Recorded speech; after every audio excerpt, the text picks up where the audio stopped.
Understanding the way things are. Hello, everyone. Welcome back to our channel, where we make English language learning easy and fun for you. Today, we're diving into a common English phrase that you might have heard, the way things are. This expression is used quite often in everyday conversations, movies, and books, and understanding it can really help you grasp the nuances of English. So, let's get started and explore what this phrase means and how you can use it in your own conversations. The way things are is a phrase that refers to the current state of affairs or the current situation. It's used to describe how things currently exist or operate in a particular context. When someone uses this expression, they're often pointing out a reality that might be accepted, challenged, or simply observed. It can imply resignation, acceptance, or an observation of reality without the intention of changing it. To really understand how the way things are is used, let's look at some examples. In conversation, imagine two friends talking about their busy lives and one says, "I guess that's just the way things are now.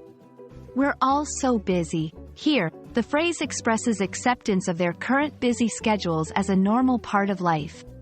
In literature and media, in a movie, a character might say, "I don't like it, but that's the way things are," showing resignation to a situation they cannot change. In discussions about change, in debates or discussions, someone might use the phrase to highlight the need for change by stating, "This is the way things are," but it doesn't mean it's how they should be. Using the way things are in your own English conversations can add depth and realism to your communication. Here are a few tips. 1. To express acceptance. When you want to show that you accept a situation, even if it's not ideal, you can say, "Well, that's just the way things are." 2.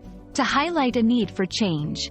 If you're discussing a situation that you believe should change, you can start by acknowledging the current state with, "This is the way things are," and then follow up with your vision for how things could be different.